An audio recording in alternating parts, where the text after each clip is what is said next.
તો મહત્વપૂર્ણ સમાચાર ગાંધીનગરથી સામે આવી રહ્યા છે કે જ્યાં એલઆરટી ઉમેદવારોની અટકાયત કરવામાં આવી છે।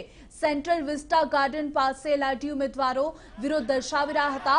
200 જેટલા ઉમેદવારો વિરોધ દર્શાવી રહ્યા હતા અને તેમની અટકાયત કરવામાં આવી છે। આ સાથે કોંગ્રેસના નેતા મનીષ દોશી અમારી સાથે જોડાઈ ચૂક્યા છે। મનીષભાઈ, જે રીતે એલઆરટી ઉમેદવારોની અટકાયત કરવામાં આવી છે, પરંતુ 1 વર્ષ જૂનો મુદ્દો છે, વારંવાર રજૂઆત કરવામાં આવી છે, અનેકવાર શાંતિપૂર્ણ દેખાવ પણ થયા છે, સરકાર પાસે ન્યાયની જે પોતે ન્યાયની માંગ કરવામાં આવે છે, પરંતુ 1 વર્ષનો આ સમય વીત્યો છે, છતાં પણ આજ સુધી કોઈ જ નિરાકરણ નથી આવતું। ક્યાંક ને ક્યાંક આ રજૂઆત પણ યોગ્ય છે।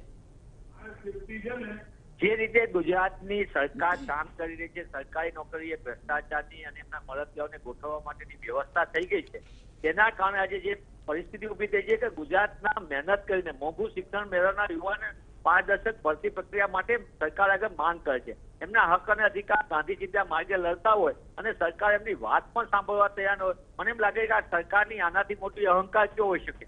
જે યુવાનોને દર વર્ષે 2 કરોડ રોજગારની વાત કરનાર પ્રધાનમંત્રીને ભાજપાની સરકાર ગુજરાતના યુવાનોને રોજગાર આપવામાં સદંતર નાકામ રહી છે।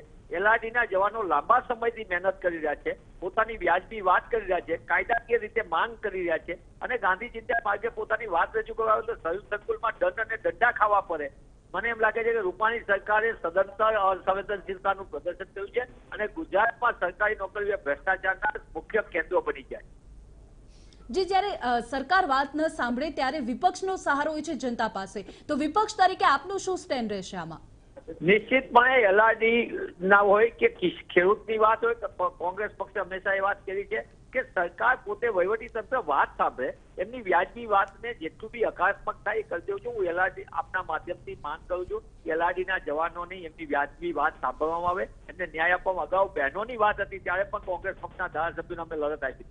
બિન સચિવાલયના મુદ્દો હતો સરકારનો ભ્રષ્ટાચાર, કોંગ્રેસ પક્ષે ખુલ્લો પાડ્યો। ગુજરાતની અંદર ટેટ પરીક્ષાનો ભ્રષ્ટાચાર હોય, કોંગ્રેસ પક્ષે ખુલ્લો પાડ્યો। અમે માંગ કરી છે કે ગુજરાતના યુવાનોને મહેનત કરીને જે યુવાનો આવે એને પારદર્શક ભરતીનો લાભ મળવો જોઈએ।